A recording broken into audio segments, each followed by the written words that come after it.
Welcome back, everybody, to the Growing Band Director podcast. This is episode number 41 called Creating a Strong Jazz Program. And we have a wonderful guest with us, John Mastroianni, today. This is one of our series of jazz podcasts that we've had. If you listen back to episode 1, Jeff and I opined about many things jazz ensemble for quite a long time. In episode 18, we had Barry Saunders talking about improvisation. Episode 25 was with Craig Skeffington. Episode 28, we had Mike Sakash, who taught us how to improvise and learn a tune. He used Summertime. And then episode 33, we had with Nick Manella, who is of the 10-Minute Jazz Lesson podcast. So I'm really excited to have Jeff and John here.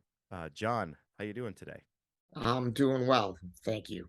Thanks so much for having me. What an illustrious group of predecessors that you named before this event. So I'm extra humbled and honored to be here with you guys tonight. Jeff, you're the one who introduced me to John. So could you tell the audience a little bit about why John is such a special teacher and why he should be on this podcast? Well, if we look at everything that John's done, like he's won countless awards.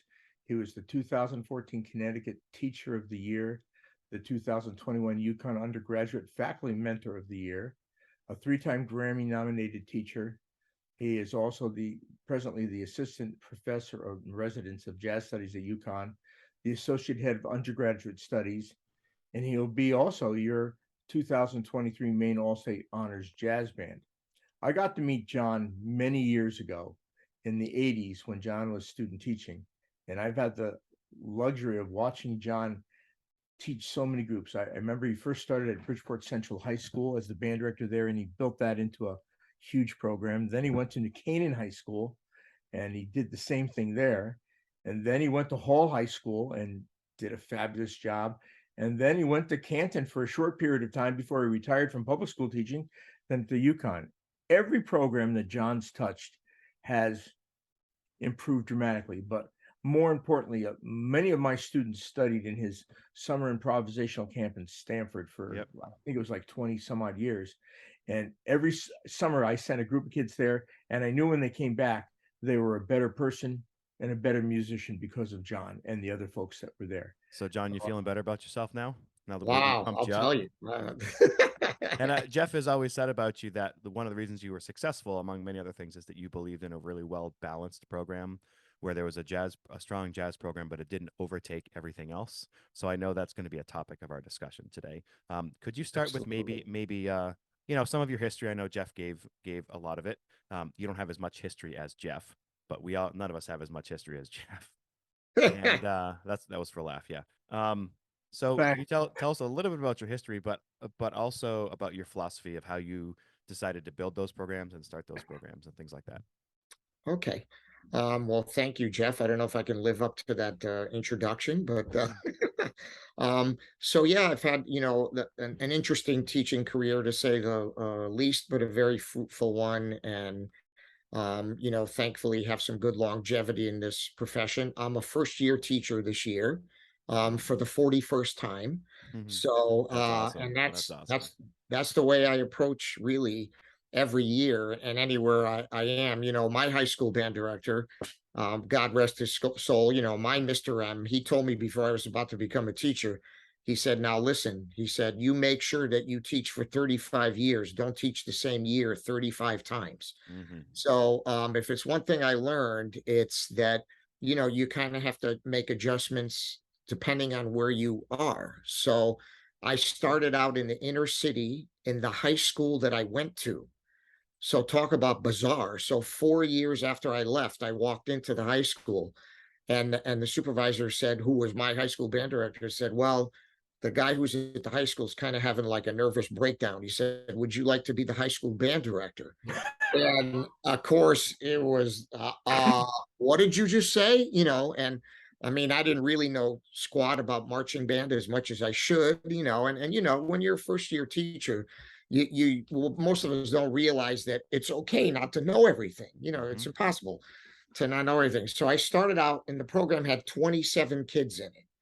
And I mean, I was their father, in some cases, their social worker, their doctor, their guardian, you name it. I mean, it was some kids who were more well off, and then some kids who were really troubled, and lived in the housing projects in Bridgeport, Connecticut. And I'll tell you, to this day, they are some of the most beautiful people that I've ever met. And we had an amazing relationship, and first and foremost, I think I had to make them realize that, sure, I'm their teacher, I'm going to have high expectations like I always do, but I'm their friend, I'm going to help them, I'm going to guide them, and I'm going to teach them how to be great. Please come along with me on this journey. And they drink the Kool-Aid, so to speak. So in a town like that, if I had marching band rehearsal on Columbus Day, for instance, I was keeping them off the street. I mean, it was a much different animal, So from there, I went to New Canaan, which is one of the wealthiest communities in Connecticut. So, but that's a whole different animal in itself. It was a jock town. They're really, I mean, they built like this football field that you won't believe. And they were really intense with the whole sports thing. And I was the fourth band director in 3 years. So after I stayed there 1 year, the kids were joking and said, "Hey, Mr. M, where are you going next year?" And I said, "No, I'm not going anywhere. I'm staying here." And I stayed 10 years. And by the way, I was 6 years in Bridgeport, in my old hometown. But there, same thing. There were 20 something kids left in the band, right? So the assistant principal pulled me aside and said, there's three things that everyone does in New Canaan.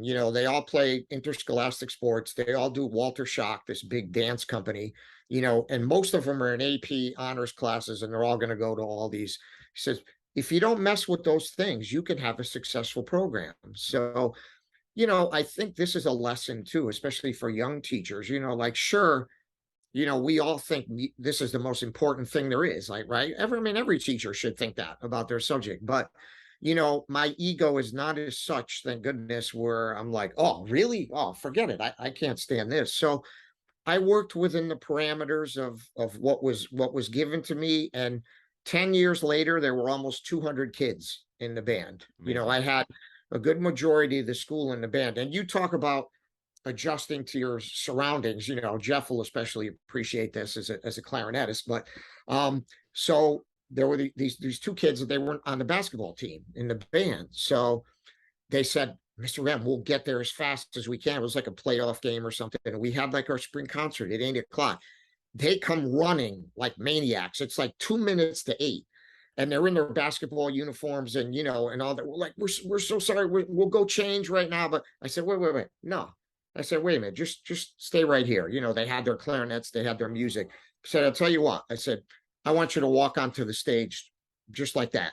And I want you to get, one of them was actually the concert mistress, So I said, you give the tuning note. You give the tuning note, like dress like that. And I'll tell you, as stupid as this sounds, like I was a hero. Yep. It was like, now, sure, the rest of the band was dressed in tuxes, like a tux shirt and a bow tie and all that kind of stuff, right? So, but I was a hero because I let the situation, I didn't get so stuck up on myself, so to speak, where it was like, oh, I'm not even letting them on the stage. Forget it. They're not dressed properly, etc. And it turned into a beautiful moment. So that was a great thing. And then, as Jeff mentioned, I went to Hall High School, which is one of the best jazz programs in the country historically, has been for many, many years. But I walked into there and I had the opposite problem. I teased at parents' night when I met the parents. I said, "This is great. I walk into this school, I got nowhere to go but down. I really have to, so right, I have to prove myself and do some good stuff here." But as you mentioned about the balance of the program, which is obviously the probably the main gist of our conversation this evening. But one of the things I tried to do at Hall was to work really, really, really hard to get the concert band, the symphonic band program, to be, and I hate the word equal stature, but to be important, just like the jazz program was, and to try to make everything of equal importance, because it is pretty crucial to do that. And then when I left there and went to Canton High School for 4 years, I was the department head, K-12, and I was the band director as well. So it was a beautiful opportunity to kind of nurture a whole program town-wide, as opposed to, just teaching, which of course is a great thing, but I got to teach 60%, and I did that 40%. I have no desire to be an administrator, full time. So that was a whole different gig. And the same thing, that was kind of trying to strike a balance between the two the all the idioms and to make them equal and to get them going on equal planes. And then 4 years, and then I left, and I was fortunate enough to get the position at UConn, which has kind of been a dream job, hope, for many, many years. I love teaching music at the highest possible level. And I was very fortunate to be able to do that in the high schools I was in. But now it's fantastic. And, I'm going along and doing my thing. So, and so much of what I did back then has, of course, shaped who I am right now. So it's been a tremendous blessing. Well, something I think you're a little humble in the fact that when you talk about Canton, you came, if I'm not mistaken, you came into Canton, who didn't have much of a jazz program, and in the first year, Canton High School Jazz Ensemble was a Berkeley finalist, if I'm not mistaken. Yeah, well, we won Berkeley that year when we went, and they had a decent jazz program. I mean, my predecessor definitely did a good job, and he had the program going. Same thing on all cylinders, kind of, But obviously, I was more of a jazz. I had more jazz expertise, so I could hopefully take a group like that to the next level. And I would like to think like I feel like I did that in the years that I was there. But it's a whole different animal too. Talk about adapting. Like in West Hartford at Hall, we rehearsed 5 days a week during the school day, plus 3 hours on a Tuesday evening. In Canton, I rehearsed once a week for 2 hours. So I'll talk later about how we make some stuff like that work, because I know you have some questions about that. But yeah, so I had a thought, because you just mentioned you came in and you were more of a jazz player than your predecessor. yeah, Right. There's a lot of people who listen to the podcast, I think, who would not consider themselves strong jazz teachers because they were not jazz players, right? yeah. Can we start with that? Like whether or not you have some basic conceptual things or some basic attitude things about what makes somebody who's not yet a strong jazz player or didn't play in jazz band when they were younger, how can those teachers really become the best jazz teachers they can? Sure, that's a great question. Well, I hope now that the universities are providing good experiences and are able to at least give the teachers a good start when they get out of school. I know we're certainly trying to do that at UConn, and I hope other universities are doing as well. But I'll give you an example, an analogy, like, Jeff. So, I mean, Jeff Smith is responsible so much for who I am today as a person, as a teacher. Jeff was my mentor teacher, and he didn't even give me $20 to say this. I'm saying this of my own free will. But no, really. I mean, and watching Jeff run his program, I mean, his program was firing on all cylinders, and although Jeff has had lots of jazz experience, he's not a jazz musician, and doesn't go out and play small group gigs or anything like that, or I don't know, maybe he is doing that now in his life of leisure. But in any event, yeah, some life of leisure, right? You're busier now than when you were teaching. Yeah, but But he's in got a any boat. event, He's got a boat, yeah, so both, that's right? good. So yeah, so there's a couple different things that you can do. So it starts with school, right? So, and the reason I mentioned having Jeff as a mentor is I used to watch Jeff's marching band, and I really had minimal marching band experience when I got out of college. I mean, they taught the old Randy Moffat system. No one even knows who that is anymore, right? But anyway, not all these funky drills and stuff and all that. So I had to go out and I had to seek out a friend who was a big drum corps guy, and he wrote the show for me. He helped me, and I learned. I learned more and more. I still went back and watched Jeff's marching band rehearsals after I finished student teaching, and I was already a couple years in. And and Jeff's kids always made the Bridgeport kids feel so great. Oh my gosh, when we walked into their competition, it was like royalty walked in. They were so appreciative of what those kids were able to do. So in the jazz idiom, I would do the same thing. I would encourage teachers, and again, going back to what I said earlier, you can't know everything when you start teaching. So go out and seek some advice from some people who are experts in the field and really know what they're doing. So someone just emailed me the other day, and who's a novice jazz person, and now all of a sudden they're in front of a high school jazz band. So sent me an email and said, "Hey, John, are these some good tunes to start like with? What should I start with? You know?" And I was suggesting like some blues and some modal tunes and things that are not overly complicated, so the kids could improvise on them and be successful and that type of thing.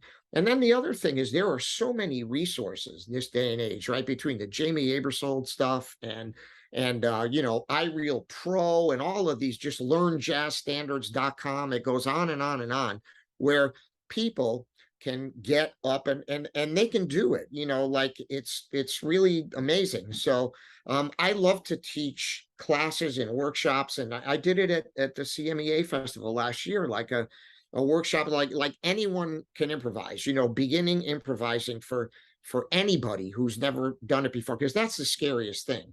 They say, okay, well, I don't know anything about improvising. How do I start? So I have some views about that as well. But in terms of just if you're going into teaching, no matter what it is, I don't care if it's the jazz idiom, I don't care if it's marching band, I don't care if it's symphonic band, get as much information as you can, go out and seek help from the people who are masters at what they do, become inspired by them. And believe me, all of a sudden you'll learn and you'll get better and better and better at it as you move along. There's a quote from a friend of mine who I know you know, Tom Lazat, Oh, love Tom. who for decades has told me the jazz ensemble is just concert band with a rhythm section. Yeah. So if you can master how to teach rhythm section and you can master the style required of the horn section, Right, that's all it is. exactly. Right, exactly. And that's really true. And talk about a brilliant educator. I love Tom. I get to see Tom, fortunately, periodically, because we judge a lot together and Mhm. clinic bands and that kind of thing. So I just have the greatest admiration and respect for him. But yeah, that's exactly true. And the rhythm section is a whole separate animal in itself. But even that, you start with here's really simple, right? So if you teach the pianist the Charleston rhythm, right? Say, okay, play bop, bop, bop, bop, like that rhythm. If you're playing on a swing, to play that rhythm. Okay. If you teach the bass player, let's say the bass player knows nothing. Okay. So just play roots and fifths, right? Root, root, fifth, fifth, root, root on every chord. Then the Mhm. other stuff will come later, right? In between. The guitar player, right? After you get him to turn the amp down and after you take all the treble off and, you know, all that kind of stuff and try to get some semblance of a jazz guitar sound. What, you don't detect any sarcasm in my voice, do you? None, No, zero. none whatsoever. But seriously, once you kind of get that happening, teach them the Freddie Green thing, you know, teach them at least how to play 4/4 notes, chang, chang, chang, and teach them how to do that. And then the drums get every limb going, right? You know what the ride cymbal does, you know what the hi-hat does, etc. The bass drum, and getting them to play the bass drum very lightly, as we refer to as feathering the bass drum in the jazz idiom. If you could get them to do that, and then even play on the snare drum, you know, dang, dang, dang, click, dang, dang, dang, like that kind of thing. Mhm. Already you've got the basis for a really basic swim beat. And believe me, I have been at like summer camps and places where they put some kid in the jazz band who's never played jazz drums before. And I find myself, okay, here's what you are going to do with every limb. And then I tell them just what I told you and get them to do. All right, just keep doing that, you know, and maybe by the end of the week, it'll turn into something a little more complicated. But really, it's not as overwhelming as people think it is. So What do you have them do with the bass drum? uh, all 4 beats, feather it very Feather it. lightly. Yeah. Yeah, but that's hard, you know, because they want to go do, do, doom, doom, and hit it too hard. So, but you just get them to feather it very, very lightly. So that's what I would try to get And them when to you have the piano players play the Charleston rhythm, do you have them play the full chord or just the guide tones third and seventh, or what do you do with Depends that? on their level of experience. Yep. So if you start out with a root in the left hand and a third in the seventh in the right hand, as you guys know, that's more than enough to give you the sonority of the chord and quality of the chord. But then if they can graduate to some rootless voicings, that's even all the better. But that's stuff that builds over time. Like I have all kinds of materials of piano voicings that I give out to the kids, and I make them learn a couple basic voicings, and it basically gets them through everything that they need to know. And the same thing with the guitar players, you know, because, and by the way, one thing that's really important, since we're talking about the rhythm section, is you have to get the guitar player out of the piano player's airspace. So if the pianist is playing in the middle of the instrument, maybe you get the guitar up on a little bit on the higher end of the instrument so that they don't crash. It doesn't sound like a traffic jam on Fifth Avenue. So that's really important. And if you start out with those things, all of a sudden you have what is the basis, and you've laid the groundwork for what's going to be a really good rhythm section if they just continue from there. As far as the origin of the rhythm section, I was always taught it goes back to the Basie band, the four members of the Basie band, and that's sort of where to study, right? Yeah, I mean, it goes back before then, of course, but Kyle, you're absolutely right. The advent of the modern day rhythm section, basically rhythm sections play the way they play today because of Count Basie's rhythm section. So that would be, if I had to pick one band that all kids should listen to first, which is very difficult, I'd pick Count Basie. It's the most accessible. They swing really hard, and the kids can really pick up what they're doing. So, which is great. Can I throw a curveball? In Please. Connecticut, back when I was in Connecticut, we did tons of different festivals at all different schools. Yeah. And the comment that always came up as it referred to the rhythm section was where to place the bass player, where to place the drummer, where to put the guitar player, and where to put the pianist. Could you give us your ideal setup for a rhythm section? Oh, absolutely. Yeah, this is an easy one as far as I'm concerned. Well, first of all, the guitar player goes in the front row with the saxophone section. So the guitar player goes on the end of the saxophone section. The drums goes even with the trombone row. So the trombone two player doesn't like it, but that cymbal is right next to it, right there. And then the bass player goes right next to the drummer in the crook of the piano.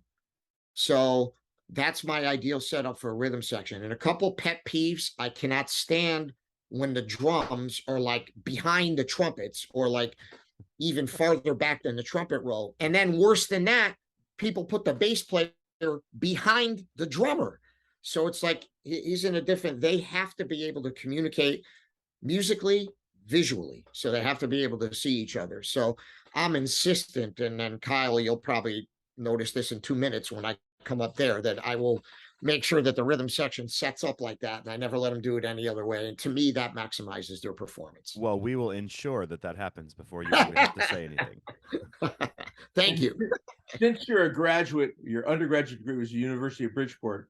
This is another thing in the setup of jazz ensemble that always comes back and forth. If I recall, with UB, they put the bari sax player next to the guitar player, and then later on, they moved it over to the far left side. So where do you typically put your bari sax player? I like the bari sax and the bass bone. As if you're directing the band and you're looking at the band, I like them to the right. Yeah.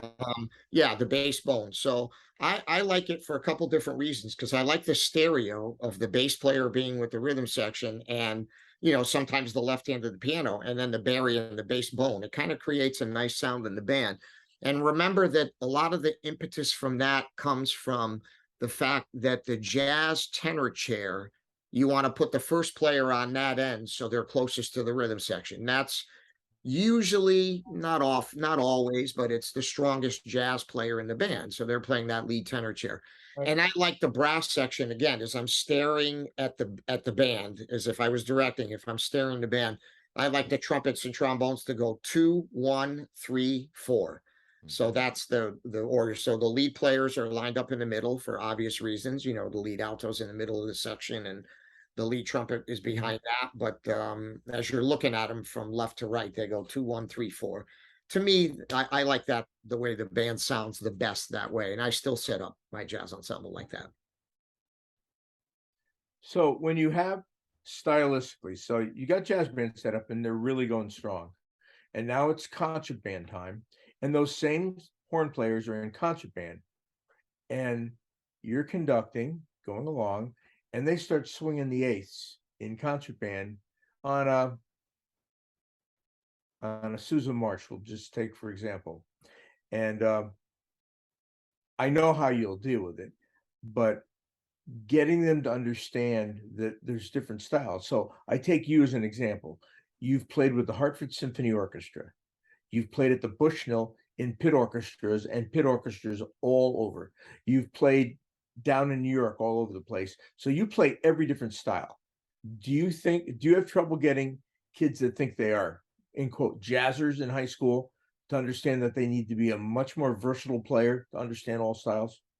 So that's a great question. So yeah. So first of all, I make them understand one thing, that like any group I'm in front of, like we all want, all our wish as teachers, we want them to be excellent.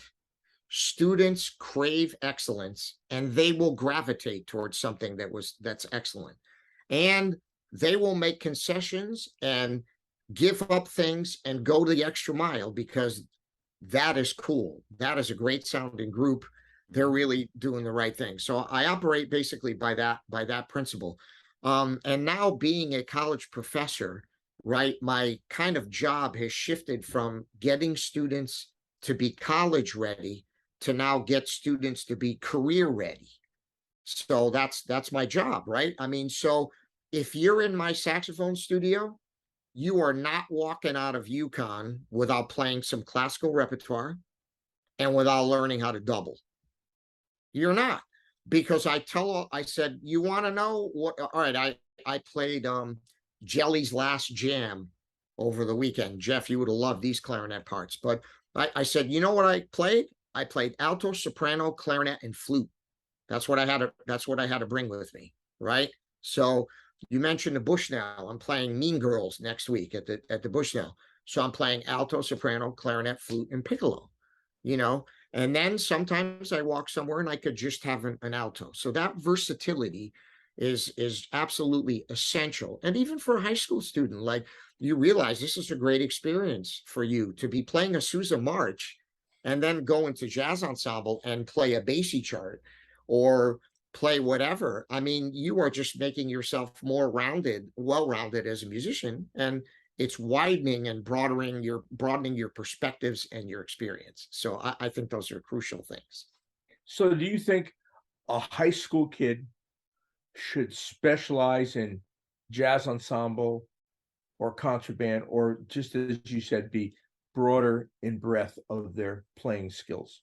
Yeah, I think in some cases it depends on the instrument that they play. You know, like if there are French horns, and there sometimes you don't really have use for French horns in a jazz ensemble if you're doing the traditional jazz ensemble, and we can get into a whole thing about that too, which I won't touch that at the moment. So I'll just assume we're talking about a traditional jazz ensemble. Those students will probably be, you know, pretty much in the symphonic. But see, even those students, I would encourage them, like, you know, you should really do orchestra as well as band. That's a whole other experience. So the short answer to your question, Jeff, is I'm a great believer in the breadth and scope of learning and experiences and all that. And this isn't any false humility on my part. You know, really, it's not. I'm sure I'm not the best doubler on the planet. You know, I'm sure I'm not the just best jazz player on the planet. I'm sure I'm not the best teacher on the planet. But I will assure you of one thing, that whoever hires me to do anything, I'll I'll give them my right arm, whatever, my left arm, say, how do you want, you know, what do you want me to do? How do you want me to play? And all that stuff. Over the past weekend, I wasn't too cool to play the wide, fast vibrato from the 1920s, playing all that beautiful music from Jelly Roll Morton. In fact, I love doing that. Okay. And I'm not patting myself on the back, but you know what? Most guys, they wouldn't do it. They're too cool to do that. So Yeah. I'm never too cool to play the gig, and that's something I try to, you know, teach students all the time, regardless of high school, college, wherever. So you touched on something a couple minutes ago about how Well, kids you just want. are Whoa. definitely a wonderful example of that. Thank Uh, you. so John, you touched recently on how kids just want to be part of something excellent, Yes. right? It sometimes doesn't matter what it is. We just had an episode with Andy and Lindsay Boys, and Andy said the same thing. It's all about, the kids want to make it good, right? And that's what it's Yeah. all about. To me, that's a big part of the culture of the band. Yes. Creating a culture. So I'd really like your insight as somebody who's taken over programs, both, smaller programs and bigger programs at every level. Obviously, besides making it a good quality product, what are some other keys and successes to building a program and changing the culture in that program? So the culture of a program is really everyone's responsibility. I know I was talking to a group of teachers recently, and they were complaining, and they said, "Oh, the culture around here just isn't what it used to be." And the question I asked them is, well, of course, the first question I asked is, why not? And then they really got miffed when I said, well, whose responsibility is that? It's your responsibility to change the culture. So there are a number of ways to do that. So first of all, for all the amazing teachers out there kindly tuning into this, right? You have to have, first of all, a thorough knowledge of your subject matter and unbridled enthusiasm and passion. If you have those two things, right away, you're going to have the respect of everyone that you are in front of. So that is a huge thing right there. They're going to know, wow, this person really cares, and he knows what he's talking about, and he really cares. So we got to jump on the bandwagon here. So I think that's probably the first and most important thing. I mean, there are people that can make shoveling cow manure sound like it's the greatest thing on the planet, and you actually get excited and respect them because they love it so much. And I always say, I have this conversation with my son all the time. If someone loves what they do and they get psyched talking about it and all that, I immediately am drawn to them. I immediately have respect and am drawn to them. So you have to be able to do that first, so that the people that you're in front of know that you're there. You have to involve the entire school and the community in what you're doing. So by that, I mean, we have to be our own biggest cheerleaders, right? I mean, it's for better or for worse. And for what we do, we have to keep everyone informed. So get somebody to talk about stuff the band is doing on the morning announcements, those type things, get it in the newspaper in town, et cetera, et cetera. Get a band parents organization. So all of a sudden they're behind, and parents love to help.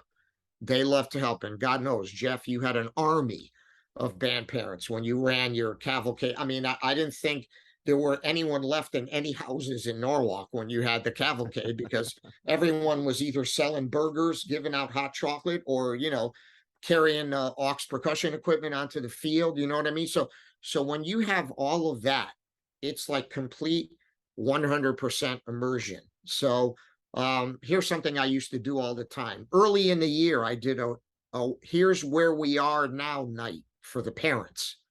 So I'd invite all the jazz ensemble parents in, and they could sit in a rehearsal, and the kids were mortified because it was like only the, maybe third week of school or something like that. And we'd only have a couple rehearsals, and they didn't sound good on the charts yet and all that. And I'm like, we don't care. This is where you are right now. So now your parents can see what we do, the rehearsal process. I would invite parents in for a day to a concert band rehearsal. And I know that's a little more difficult because it's during the school day and they're working, but it's amazing how many parents showed up, and they would sit in the back of the room and they would watch, and they left and they were fascinated by, I didn't realize you did all this. I didn't realize you could do all this. So you start doing things like that, and you start making well known what you were doing. And believe me, there's a word that's really important: humility. You have to do it all with humility. You can't do it with arrogance and like you're the only game in town, because you'll be run out of town really, really soon. You have to do it all with humility and respect for what's around you, and then people will respect you. But when you get all those things firing, I think that's a really a tremendous point of advocacy for creating good culture in programs. Could I add one thing to what you said? Yes. I remember when you did that, because we used to talk about that, and I stole it and used it a little differently. At the end of the year, I take a concertband concert, spring concert, and I take the groups and I put double the number of chairs on stage, and I'd have them all sit close together and play the few songs. And at the very end, I'd have an envelope and I'd pass it around to every kid.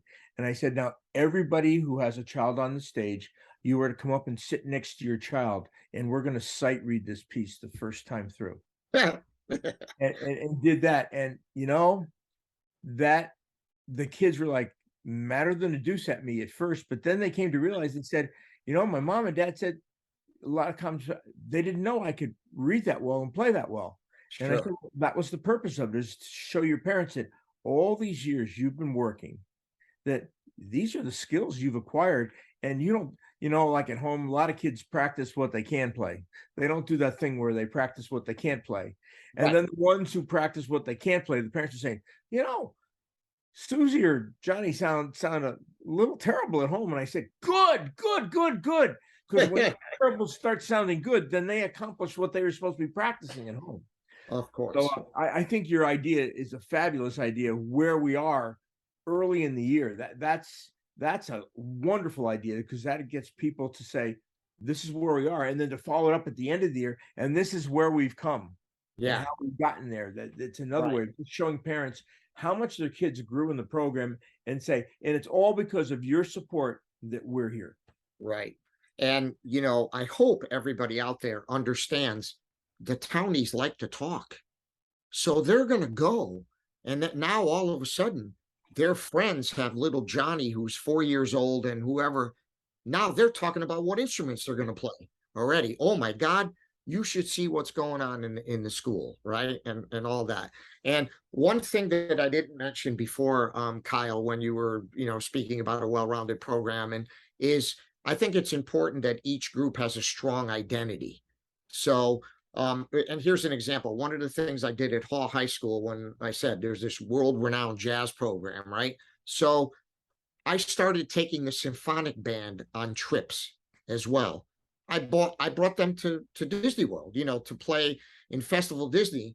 And the first time we went, the symphonic band won the comp. So now, wait a minute. Oh, okay, we got this renowned jazz band, but guess what, guys? This concert band, we're pretty hot stuff too, So that spewed like a whole new culture in the school that never existed before, right? So now the all-state clarinet player, or the French horn player, or the tuba player, or the kid that might not be able to play in the jazz ensemble for whatever reason, now they look forward to something excellent too as well. And we said talked many times already today about breeding excellence, but when each of the group has that identity, that's another thing that helps create an amazing culture within your program. So you gave us the keys of excellence, humility, and passion. And it's clear, John, we just officially met today, but we've been talking back and forth a while, that another thing that's made you successful is you seem to make it all about the kids all the time. In fact, I was in the principal's office today, just kind of hanging for a minute. And he's like, yep, it's all about the kids, right? I said, yep, that's true. So the fact that you make it all about the kids, I have a quick story to tell. When I was in my first couple of years of teaching, obviously we all have our ideal of what things should be on concert day, right? Well, two kids came up to me on the same concert. One was that morning. He said, "Mr. Smith, I'm not going to be at the concert tonight." And I just started in on my, well, that's unacceptable. Like, this is a big deal, blah, blah, blah, blah. I didn't ask him what happened. Well, he happened to come out and tell me, well, last night my house burned down, and today we're going to look through all the rubble and see if anything is still Oh, there. And I was like, right. okay, right. So I learned that lesson. And then that night, this boy comes in wearing, because we wore white and black, right? The standard white and black.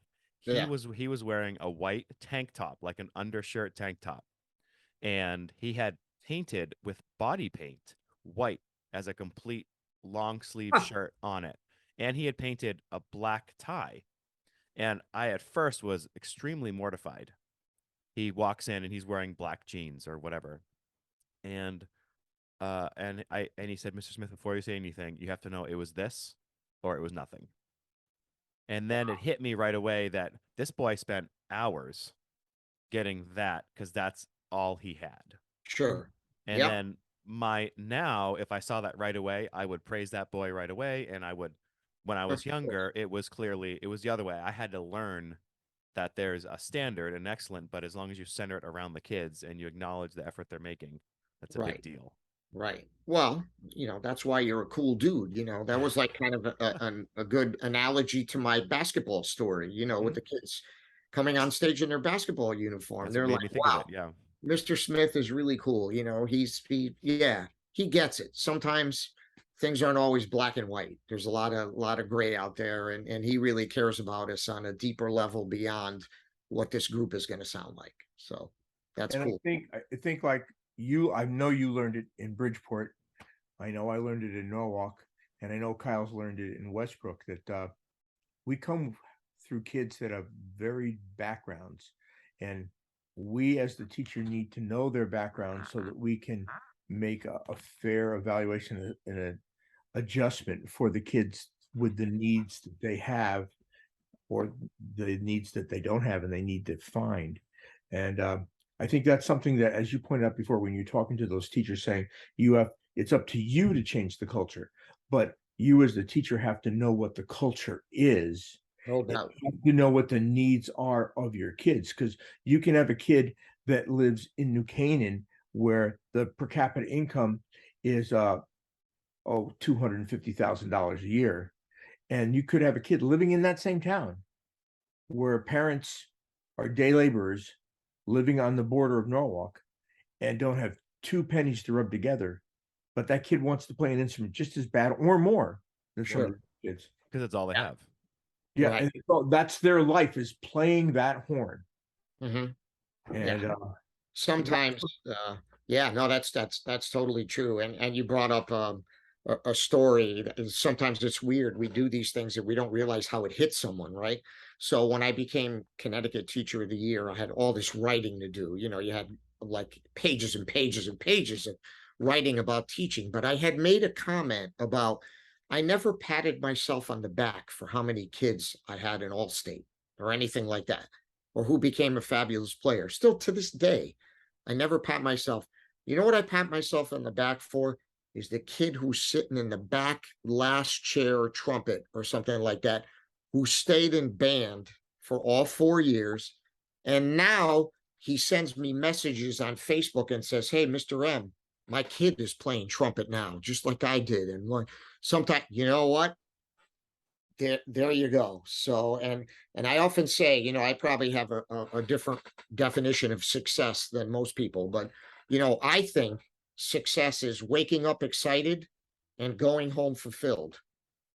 That's what I think success is. I don't care, you know, yes, I do care that I was Teacher of the Year, and you know, we've won all these awards, and Jeff, so have you, and you know, Kyle, you probably have as well.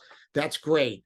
That's all fantastic. But the fact that I wake up every day and it's like, man, I'm going to school today to make some music, you know, and then I go home and you know, and I'm completely fulfilled. And sometimes I slap myself on the hand and go, "John, why did you do that in this class today? Come on, man, what's the matter with you?" But then I get up and I go do it better the next day, you know, like, so that's it's simple. So I think that's another thing that keeps us going and keeps nice vitality to the profession and what we do. And it keeps kids excited too, because they see you're that way. So it's really cool. Yeah, But that's and such an important point. Yeah. not to overstate it, but the amount of lives that you've probably saved, right? I Oh, mean, we've all taught in high risk towns. oh yeah. We've all taught in multiple high risk towns. Oh my God. And you know, you don't think of it that way. I have a very good friend who's a musician. I won't say his name, of course, who had a teacher who I know, and he literally said, "Yep, if it wasn't for this guy, I would have been on the street doing drugs." Yeah. Right? And now he's got a family, he's got a great life and all this. Is like, if it wasn't for X band director and me playing whatever I played, I would be a drug dealer right now and probably dead. Right. And Right. how many kids, you know, we don't think of it that way, but like you are doing that. Exactly. There was a at a It's marching heavy. band competition, Jeff, this girl, she was in the color guard, she fainted, you know, and so they brought her to the hospital, you know, and all that. So naturally, after we got all the kids, I drove to the hospital to go, you know, do that. And so her and her mother were in the room and she was fine, thank God, but they were going to keep her overnight for observation. So the girl goes, "Mom, can Mr. Mastroianni stay with me tonight?" Think about that for a minute. I'd be in jail if I did that, you know, but so here what do? I get in the chair in the hospital room and I'm like this, like, you know, I slept in the chair in the hospital room all night. It's like she wanted me to stay with her, you know, and her mother asked to, "Oh," I said, "I'll stay. No problem. I'd be happy to stay." And, you know, and I was there the next morning when she woke up and I said, you know, and it's those kind of things, you know, and we've all done stuff that is way above and beyond the call of duty because that's what makes us who we are. And we all have those stories. But yeah, but we save lives. We know it sounds corny, but when they say we make a difference, you know, it's so true. It's 100% accurate. well, you said a few minutes ago about the teacher has to have unbridled energy, and you are 100% correct. How many times have we talk to colleagues who are saying, how do they change the culture of their program? I'm burnt out. Uh, I need a break. And my comment always back has been that, do you love what you're doing? Because you got to have the kids see that you love what you're doing. And they've got to see that you love what you're doing from the second you walk into school till that last phone call at night before you go to bed. Right. And that energy has to come all the time, that no matter how old you are, that you love what you're doing. And you and I both know there have been many a teacher, whether it be in music or not, has stayed at the cocktail party too long and didn't leave when they should have, and they become resentful, angry, et cetera. You as a teacher have to decide when enough is enough, so that when you leave your program energized, exuberant, and willing to learn. Yes. And I think that's an important thing, that unbridled energy that you point out is the key to changing the culture of a program.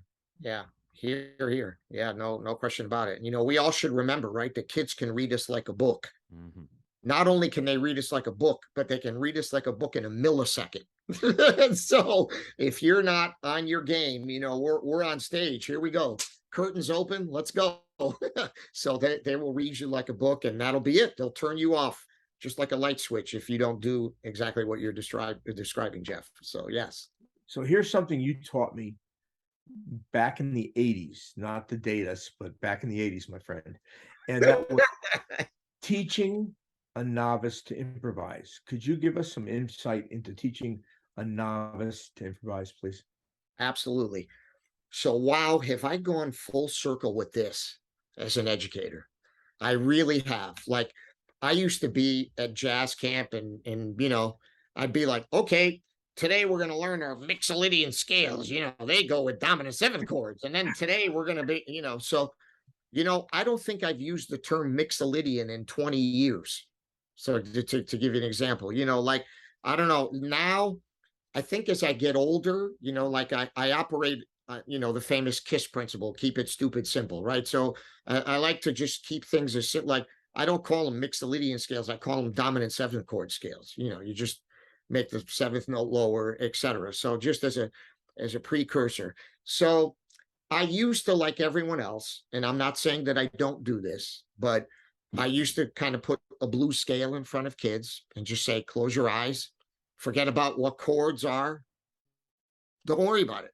Just hear the rhythm track, let the rhythm section play, just play any of these notes and just fool around and play and all that type of stuff. So I'm not saying that I no longer do that, right? But I think I've gravitated more toward remembering how this music was passed down as an oral tradition. Mm-hmm. So now when I go do workshops and clinics and all that stuff, I said, okay, can everybody play like a B flat major scale? Yeah, we can. Okay, good. Copy what I play. Mm-hmm. And I have my saxophone and I just go, bup, bup, dee, dot. Then they copy. And then I go, dot, da, da, do, dot. And then they copy. And we just keep going. And I play little simple little patterns. All right, there's your introduction to transcribing. Okay. There are some of the greatest jazz players in the world who could hardly read music, right? Because they learned how to play from their predecessors and that. So of course, I'm not saying that the theory is not important. I don't want to give that impression for even one moment. But when I start kids these days, and when schools ask me to come and talk to people about beginning improvising, I start by having the students use their ear. And it's I kind of wish I had a horn out now. But anyway, if I say, I bait students like all the time, I'll say, play a B flat major scale, right? Everybody plays it in band. Okay, so they'll go, yeah, right? Or if they're high school kids, they'll play it like they play it in all state. So then I'll say, okay, I'll play a B flat major scale now. And I might go, bump, da da da da da. I'll like really like destroy the B flat major scale, but I will play it every pitch and all that kind of stuff. It'll be the most creative thing you ever heard in your life. And I said, see what you could do with the B flat major scale. And then all of a sudden they're like, oh, the aha moment, the light bulb goes off. So in terms of teaching novice improvisers, I like to do things like that. I think that that turns them on. And sometimes I turn on like a simple Louis Armstrong solo. He was so great because he would play just these riffs and these, like sometimes these patterns over and over. I said, let's copy that. What is it? Wow. All right, let's sing it. Ba ba ba dee dee doo doo da. Oh, let's all copy it. And then, it'll take them a minute, but all of a sudden they're really starting to do it, and they're starting to do it like it was done, like it back in the day, of course. So I think those are good things. And I have certainly, I don't have anything against passing out a blues scale and then having someone close their eyes and just say, okay, let's see if you can play some nice swing figures. But if I give them some ideas, and if you give them some ideas as a teacher, and I have like a whole sheet that I give out to teachers as some, because remember, you asked before, what can you do as a teacher if you don't have experience playing jazz? Okay, so maybe you talk to somebody like people like us who have some experience and say, okay, here's a sheet with some really basic rhythms that you could play on your flute, right? You're a symphonic flute player. You're playing whatever, the local symphony or the local, but you can play all these rhythms for the kids, and then they'll play them back to you. You're improvising. All of a sudden, you're teaching how to improvise. So I love to do stuff like that. And I think it's more pure to this art form. And it's a little bit more respectful, again, on how this music was actually passed down from masters to masters, et cetera, et cetera. John, I actually do that a lot in my concert band rehearsals too. When we're learning a scale or whatever, we'll play copy back and forth. I Yep. call it call and copy, because Yeah. they're copying me, and then we'll do call and response where they can play Yeah. something separate. So Right. the basic premise you're getting to is that you're working on their enthusiasm and their confidence, giving them some language before you deal with the theoretical part of it. Right. On that side, you talked about call and response, call and copy a lot. When I met with Nick Manella from the 10 Minute Jazz podcast, he was talking about how he uses nursery rhymes all the time in his improv classes. Oh, When, cool. for kids to learn stuff by ear, pick the nursery rhyme in the key and have them do that. So you're right that the oral tradition of copying things by ear is something we don't have our kids do as much in the concert setting. But Right. jazz is a really great place for us to utilize that. Sure. Yeah, no question about it. I use sometimes what I'll do, if I'm trying to illustrate what makes jazz different from other kinds of music, is I'll play Mary Had a Little Lamb or something. And I'll say, is that jazz? And they go, no. I said, what song was Mary Had a Little? Okay. Now is this jazz? Beep, ba do ba ba da da, Oh, okay. Well, how come that's jazz in the previous one? Well, what did I do? And invariably they'll come out, oh, well, you kind of made it swing a little bit. You made and all of a sudden they realize the difference. So I think those are very effective tools. There's also people who think of themselves as classical teachers. Swing is really just 6/8, right? Well, it's what I always teach people, doodle-la, doodle-la. If you're 4/4 like this, doodle-la, doodle-la, doodle-la, doodle-la, doodle-la, doodle-la, doodle-la. And if you can say that, you get the natural swing. Do-da, do-da, do-da, do-da, doodle-la, doodle-la, da.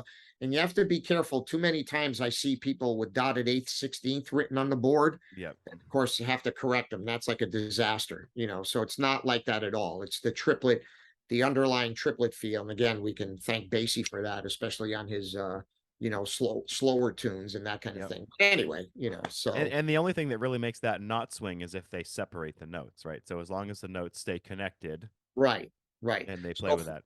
Exactly. So for novice people who are just learning how to play jazz or improvise, you have to make sure that they use the da soft syllable, right? And they don't go ta ta ta ta ta, because then that'll swing like a brick, right? So as long as they're using da and connecting, as you mentioned, then there's a pretty good chance they're going to come out like swinging. So those are good things to start with for sure. But improvisation, I just want to make this comment, even for my college students, it's the hardest thing in the world to teach, man. And I mean, I know a lot of theory, and I teach them every scale and all that because they have to pass a promotional jury, so there's have this amazing baritone saxophone player at school that was in my office today he was in for his lesson, and I said, look, this semester for you, I am all about tunes, learning repertoire, and we'll explore a lot of different repertoire, transcribing, which he does all the time anyway, and vocabulary. I said, I am into those three. And it's not like we're not going to talk about your sound anymore, or it's not like we're not going to say, because every once in a while I give them these pop quizzes. and I'll say, okay, C7 sharp 9 sharp 5, play me what goes over that, and I'll make sure that it's somewhere in the memory banks, but yeah, I think half of it is like, I want to hand them a pile of CDs and let's like go out into the woods. I said, and just learn all these CDs, learn what's on these CDs, and then come back 6 months later and then we'll talk, but then there's you got jazztrumpetsolos.com, you got all these sites, all this stuff.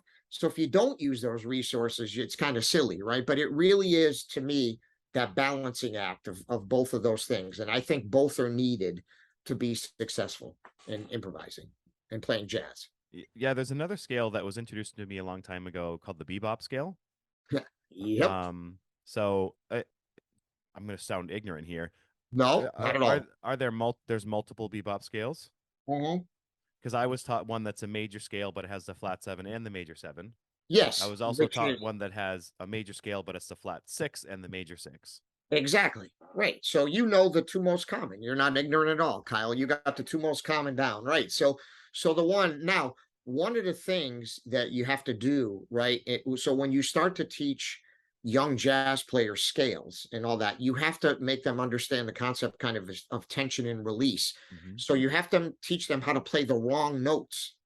So for instance, if I was teaching them how to play a bebop scale, which is one of the first scale that I teach that has chromaticism, right? So you have to be able to show them that if they play that note in passing, it sounds really cool. Dee da da, sounds really great. If they hang on to that major seventh, it's going to be bad news because it's a dominant seventh chord that they're playing it over, right? So yeah, it's really, and the same thing with the major one that you described. It sounds really cool if you play it in passing, but if you hang on to it, it's going to be like a mess. So if they start to learn those tension and release little things, it's also tremendously helpful. You can also do exercises like, can everybody play a major triad? So if you play a half step below each note of the major triad, da da da da da da da da da, etc. Then there you go. You've got non-chord tones there. Now try to mix those up with the right notes and see if you can get them to, so. And like you made a great point before, like, and I didn't even realize I was doing it, but I guess I was. But yes, I'm working on their enthusiasm and their confidence, so there's my dear friend Joe Beck used to say, if you play a wrong note, play it again. Yep. Right? And you got to remember, like, a good jazz solo is a series of miraculous recoveries. That's what a good jazz solo is. So when you play those clams, it's how you recover from them that really makes it. So those are some things that if kids can learn that at a young age, then you got them hooked. It's cool. I remember the first time I was exposed to John Mastroianni. I'm sorry. He was a little younger then, and we were doing a piece called Harlem Nocturne, and we had a saxophone soloist who was L7 from the word L7, and he said, give me an hour with her in the back room and I'll get her to loosen up a little bit. And hour later she comes out and we play Harlem Nocturne, and it was like a whole different person. And then he spent the rest of the class talking to the whole jazz ensemble about Harlem Nocturne and how you can just make it do this by using tension and release. And to this day, I still remember that lecture. That was probably the most enlightening lecture that I had ever listened to, that just changed the path of a group in a matter of seconds. So you're dipping into literature a little bit. Let's go the literature route. So John, we're going to quiz you. Okay. Okay. And feel free to pass if you need to, but with all your experience, I'm sure you're okay. How about at the middle school level? Any great arrangers for middle school jazz bands? So yeah, boy, this is hard. So middle school jazz band is probably the farthest away from my idiot, but I have found great charts by, let's see, some good writers. Larry Neek, I think I found a couple charts. Dave Bardoon, some people are not the highest praise for him, but I've heard a few things of his at the middle school level that are pretty cool. And I know, I don't know if some of them are appropriate for middle school, but Mike Carubia, who was one of my former colleagues and teachers and who passed away not too distant. Yeah, God rest his soul. I miss Mike. so terribly. But anyway, he had a company called Smart Chart Music, and he like has some easier versions of some charts by some really great writers, which is cool. You know, like repertoire in general, I look for the good writers. Like, but those are a couple anyway for middle school. But like I said, that's Roger Holmes. I know has had a couple nice charts, but I can't say I have any good expertise in there, you know, All right, because well, let's move to the high school level. yeah. So high school level, I mean, obviously depends on the level of the band, but now you've got people like Sammy Nestico, of course, and you've got people like Mike Mossman, who are fantastic. Mike Tomorrow is a really wonderful arranger who's got really, really great stuff. Mark Taylor, I really love. So Matt Harris, I really love. These are all really like terrific writers, all these guys. And depending on the level of your band, like Mike Mossman has stuff that is pretty easy. You know, he's kind of an expert in the Latin idiom, and he's got stuff on all levels. But those guys I know I always enjoyed playing. And, you know, like we all have, I'm sure you guys have said, okay, no one's getting out of my jazz band unless they play Molten Swing or unless they put, you know what I mean? There's certain pieces just like maybe don't believe in this or not, but if they're playing in concert band, they're going to read the whole suites or some of them, whatever it is. They're going to play some Sousa marches. They're going to do this, that, the other thing. So I think the same holds true in jazz bands. So much of my repertoire came from those two things. What do I think is important to teach them, like literature wise? And then who are the great arrangers and the writers that I can get that will be really great and representative of this and will provide and produce high quality music. I do want to put a plug in for two of my friends, and not because they're my friends. Craig Skeffington is a great writer. Love Skiff. Yeah. And Yeah. and Love Skiff. and someone who has written for every level from pro all the way down to beginning jazz band is Terry White. I was just going to say, you know, Yeah. Terry White. So, and I was just on the phone not long ago with Terry, and he and Tom and I are usually the three of us are together many times judging. But yeah, those are two great guys. And Terry just did the sweetest thing. I have to tell you this funny story. So I was commissioned by this band in Connecticut to write him a piece, and I did and all that. And then I was helping them with some other music, and they were playing a piece of Terry's, an arrangement of Terry's of like Day in the Life of the Fool or something. I go, "Oh, Terry." I said, "Geez, I just saw him 2 weeks ago. We just judged in Massachusetts." They were like, "You know Terry White? Are you kidding?"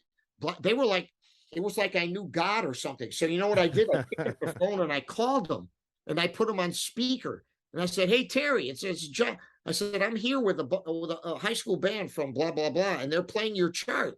And they want to say hi to you." And the kids are like, "Oh my God," they're like besides themselves. But yes, Terry is amazing. And since he sent an autographed picture to the director and a nice note to the band, really a sweetheart. So anyway, but that's I'm really happy that you mentioned his name. And yes, absolutely, both of those guys. So there's another good arranger that John will never mention. His name is John Mastroianni. McNasty music. You know, one of my favorite pieces that this gentleman arranged was one of the Record Brothers, some skunk funk. Oh yeah. John has some really good arrangements too. So well, thank you. And where can they find your arrangements? All of my stuff is on ejazzlines.com. But see, the problem is some arrangements they won't publish because they don't want to get the rights. So they'll publish anything that's an original composition, you know, and all that. And most of my stuff, although I am starting to write stuff that is like a grade level down, you know, but most of the writing I did was either for like college or professional bands because, you know, that's what I was involved in most and all that. But now I am starting to write a few things that are a little bit easier that high school bands can play and all that. So that's been nice too, to do some stuff there. So I'll probably do a couple up at the festival, maybe, you know. So That'd be great. Yeah, we'll see after we figure that out. So you were talking about Dave Bardoon, you know, he's got that arrangement of Groovin' Hard for an advanced middle school band. Yeah, really a fantastic piece. Yeah. Yep. So, you know, that's why some people, you know, they hear some of these names and they're like, "Ooh, you know, Dave Bardoon," you know. I mean, Jeff Jarvis has written some good charts in his idiom, you know, and all that. I mean, there's so many people. We could go on forever, you know. Right. So my sincerest apologies immediately to the hundreds and hundreds of great writers that we left out, you know, but you know, yeah. And I think a lot of our colleagues get go to J.W. Pepper for their sources, but they should think about looking at Kendor or Yep. Sierra, Yep. others. But those sources, there's some Or really jazz lines. jazz lines, jazz lines. They didn't have that when I was teaching. The computer was still having a little problem running back then, but I had just gotten a cell phone back then, so things are. But those are good sources too, and they have lots of recordings online that you can listen to see if the charts really fit the needs of your group. Yes. Yep. Yep. Agreed. I used to stick my nose in every catalog I could find. I never limited to Hal Leonard or whatever, Warner Brothers. You name it, I dove in and found it. And then of course I'd start to gravitate to some people that I knew had the best writers, and all that, but I still never rule anyone out. It's just like a kid. Right. Never give up on any kid, and never give up on any people or arrangements or anything like that, because you never know what'll pop up. That's right. Well, I have to say, we started this as a jazz education podcast, but it's sort of been a life as a band director podcast along with that. I was going to ask you for some final words, but you just said, give us, if I was going to say give some final words, and you just said, what did you say? Never give up on a kid. Oh, right. For So sure. we've got just a minute or two left. Any final sort of words of wisdom you can impart to future teachers, new teachers, old teachers, all of us? Well, I guess maybe one of the most important things I could possibly say is that this is, of course, a journey. It's not a sprint. And I think if you keep enjoying the journey and keep things fresh for yourself, like I mentioned before, I never teach the same twice. I never teach the same course. I don't teach that the same. I don't teach the same year 2 times in a row. And I like to keep growing as a professional, as a person. There's a saying that all of my students get tired of hearing, but I say to them that artistry has no finite ending. Like, when can we ever say, wow, man, I played the greatest blues solo. That was it. That was so amazing. Like, I joke with them and say, God willing, I'll be 100 years old in a wheelchair with no teeth and my alto on my lap, still trying to figure out how to play the blues, or whatever. And as I often joke, I've been playing Days of Wine and Roses for maybe 40 years, maybe longer, and I still can't play it. When I look at it, I say, wow, that to me, in lies the beauty of this all, is that we never have the opportunity to get tired or to get like, oh man, I'm bored with this. That's impossible. If you're not bored with it, so as far as I'm concerned, if you're not growing and going this way all the time as best you can, then you're moving backwards. That's how I try to operate. So it keeps me excited and looking forward to the next day, and to keep doing this, and then I hope I can keep doing it for a long time to come. Or as Ray Kroc says, when you're green, you're growing. If you're green, you're growing, and you're ripe, you rot. So I like it. Also, we'll end with the famous Clark Terry quote, right? How does it go? Keep on keeping on. Yep, keep on keeping on. Right. Well, John, thank you. John, thank you. We are up against it. I appreciate you being on so much. It's my pleasure, really. I think we need to do this again. I'd be honored, and if you want to make it more specific into jazz education, just purely jazz education or jazz improvisation, we can easily do that. And I'd be happy to get into real specifics and maybe outline some ideas that could help some teachers teach beginning improvisation or advanced, doesn't matter. I can be great. Take it through a few levels, but please, I'd be honored. So look forward to seeing you guys in a couple of months up there. So yeah. All right, everybody. Well, thanks very much for listening. Have a great day. We sincerely appreciate you taking your valuable time and listening to the Growing Band Director podcast. Your students are very lucky to have a band director like you.